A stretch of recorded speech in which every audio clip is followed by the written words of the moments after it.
मोहतरम सामीन सलाम अलैकुम। नाज़रीन, जब हम पढ़ते हैं सूरह अल बकरा आयत नंबर 3, उसमें जो फरमाया जा रहा है अल्लज़ीना युमिनूना बिल गैबि व युक़ीमूना अस्सलाता व मिम्मा रज़क़नाहुम युनफ़िक़ून। इसका आम तर्जुमा ये करते हैं कि जो गैब पर ईमान लाते हैं, नमाज कायम करते हैं, जो रिज़्क हमने उनको दिया है उनमें से खर्च करते हैं। नाज़रीन, सवाल ये पैदा होता है कि ये गैब क्या है जिसके ऊपर ईमान लाना है। नाज़रीन, कुरान गैब उसको कह रहा है कि जो हुक्म अल्लाह ताला की ज़ात कुरान में देती है इंसानों को करने का, अगर वो इंसान उस हुक्म को उसी तरीके से करेंगे तो वो काम एक नतीजा मरतब करता है। यानी अल्लाह ताला की ज़ात कुरान में फरमा रही है ना कि ये काम करोगे तो ये होगा, ये काम करोगे तो ये होगा। तो वो जो काम करना है उसका जो नतीजा है ना वो हमारे लिए गैब है। लेकिन जब हम वो काम प्रैक्टिकल कर लेते हैं और उस काम का वो नतीजा भी हमारे सामने आ जाता है तो वो हमारे लिए फिर गैब नहीं रहता।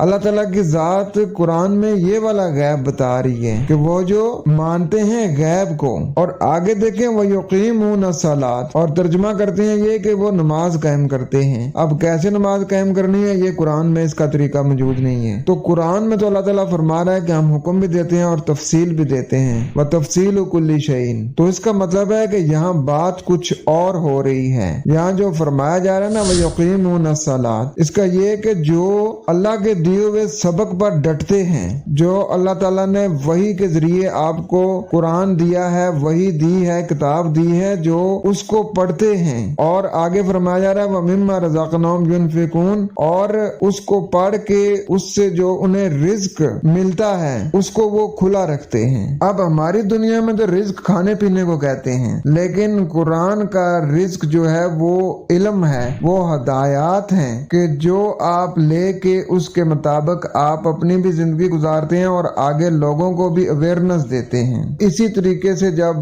कुरान को पढ़ेंगे और उससे हदायत लेंगे और उसके मुताबिक अपनी जिंदगी भी गुजारेंगे और माशरे को भी अवेयरनेस देंगे कि कुरान में ये फरमाया जा रहा है इस तरीके से आपने जिंदगी गुजारनी है कि झूठ ना बोलो, सच बोलो, नाप तोल में कमी ना करो, कत्ल ना करो, डकैती ना करो, फ्रॉड ना करो। ये कुरान के अहकामात हैं। जब ये हम माशरे में इम्प्लीमेंट करेंगे, स्टेट की सतह पर खुद फैसला करें कि क्या इससे माशरे में बेहतरी आएगी या बिगाड़ होगा। डेफिनेटली इससे माशरे में बेहतरी आएगी और वो माशरा जनती माशरा बनेगा। बकाया नमाज तो पूरी दुनिया में पढ़ी जा रही है लेकिन उससे बेहतरी तो नहीं आ रही। उससे तो हम दिन ब दिन पस्ती की तरफ जा रहे हैं। टके की इज्जत नहीं है हमारी माशरे में। जो आता है वो हमें मार के चला जाता है और हम बोल भी नहीं सकते हैं कि क्यों मार रहे हो हमें।